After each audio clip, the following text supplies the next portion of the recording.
دے رہے ہو وہ اس سے کتے خریدتے ہیں اور کتے لڑاتے ہیں. ان لوگوں سے جان چھڑاؤ. ان علماء کے قدم چومو جو مسجد تدریس پہ بیٹھتے ہیں تو شام تک رسول اللہ کی حدیثیں سناتے ہیں. اور جب ہمارے اسلاف نے، ہمارے بزرگوں نے ان کی قدردانی کی تھی تو دین سر بلند تھا.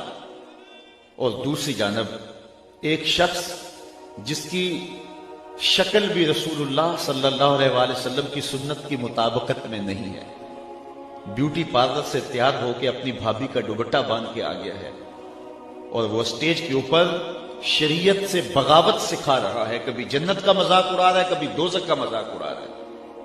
اور آپ اس کے اوپر یوں بے دردی کے ساتھ نوٹ پھینک رہے ہیں اور 2-3 لاکھ روپے ایک رات کے وہ اکٹھے کر کے تمہارے وسائل نچوڑ کے لے جا رہا ہے. اور تمہیں دے کیا رہا ہے؟ بدعملی کا سبق. ہرے تو کیڑی جنت دا کرنا ہے تذکرہ. یہ ہمارے اسٹیج پہ پڑھا جاتا ہے اور لوگ اس پہ جو ہے وہ نوٹ پھینک رہے ہوتے ہیں.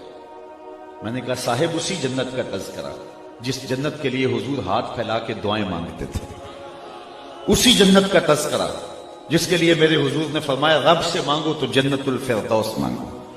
قرآن کے ورق ورق پہ جنت کی تحریر دلائی گئی، جنت کے نقشے بیان کیے گئے، جہنم سے ڈرایا گیا. لیکن یہ یہاں کھڑا ہو کر کے کتنی جرأت اور کتنی بہادری کے ساتھ کہہ دیتا ہے کہ ہرے تو کیڑی جنت دا کرنا ہے تذکرہ. اور یہاں جنت کا مذاق اڑایا جا رہا ہے، کبھی جہنم کا مذاق اڑایا جا رہا ہے. مجھے دیکھ کے جہنم کو آئے پسینہ. ہمارے استاد سے فرمایا کرتے تھے آج تیرے منہ میں طوطی بولتا ہے، جو کہنا ہے کہہ لے، یہ تو قیامت کے دن پتہ چلے گا پسینہ کس کو آتا ہے.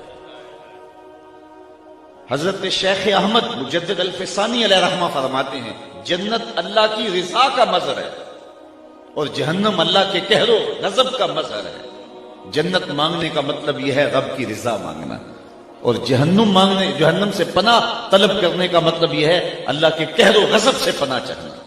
اور یہاں ممبر پہ کھڑے ہو کے مساجد کے اندر، محافل نات کے اندر لاکھوں روپے اس کام کے لیے صرف کیے جا رہے تھے. یہ گمراہی پھیلانی تھی تو میڈیا تھوڑی پھیلا رہا ہے، انٹرنیٹ کے ذریعے تھوڑا گند پھیل رہا ہے کہ مذہب کے نام پہ تم پیسے اکٹھے کر کے لوگوں کو بلا کے بے خوف کر رہے ہو جہنم سے اور جنت کا تمسخر اڑا رہے ہو. تو آج اگر ہم بات کرتے ہیں تو کہا جاتا ہے کہ ذرا ہاتھ اولا رکھو. ہمارے گھر کو آگ لگ گئی گھر کے چراغ سے. ہمارے وسائل ہمارے مسلک کو ہی توڑنے میں صرف ہو رہے ہیں. میں ایک جگہ گیا تو میں نے کہا کہ تم لاکھوں روپے خرچ کرتے ہو اور نعت خوانوں کو دیتے ہو اور تمہارے ہی شہر کے اندر جو مدرسہ ہے اس کے بچے آج بھی ہاتھوں میں تھالیاں پکڑ کے روٹیاں مانگتے ہیں تو تم سمجھتے ہو ہم جنت خرید رہے ہیں، قیامت کے دن تمہارا گریبان پکڑا جائے گا. تو جنت اتنی سستی نہیں ہے کہ تم نے منہ میں پان ڈالا ہوا اور ہاتھ میں جو ہے وہ پیسے پکڑ کے ایسے نچھاور کرتے ہو تو اس سے جنت مل جائے گی. ام حسبتم ان تدخلوا الجنہ، کیا تم یہ گمان کرتے ہو کہ یوں ہی جنت میں چلے جاؤ گے؟ تم میں سے جو پہلے لوگ گزرے ہیں فرمایا انہیں جھنجھوڑا گیا حتیٰ کہ وقت کا نبی بھی پکار اٹھا اور اہل ایمان بھی پکار اٹھے مالک تیری مدد کب آئے گی؟ تو پھر ہم نے کہا بس ہماری مدد آیا چارے. لوگوں کے سر پہ آرے رکھ کے پاؤں تلے تک چیر دیا گیا، جسم کو لوہے کی کنکیوں سے چھیدا گیا، اذیتوں میں، مشقتوں میں، مشکلوں میں مبتلا کیا گیا، اور ہم ایک رات میں جنت خرید کے فارغ ہو جاتے ہیں.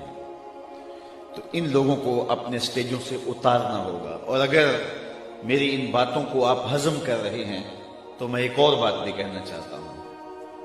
ان بے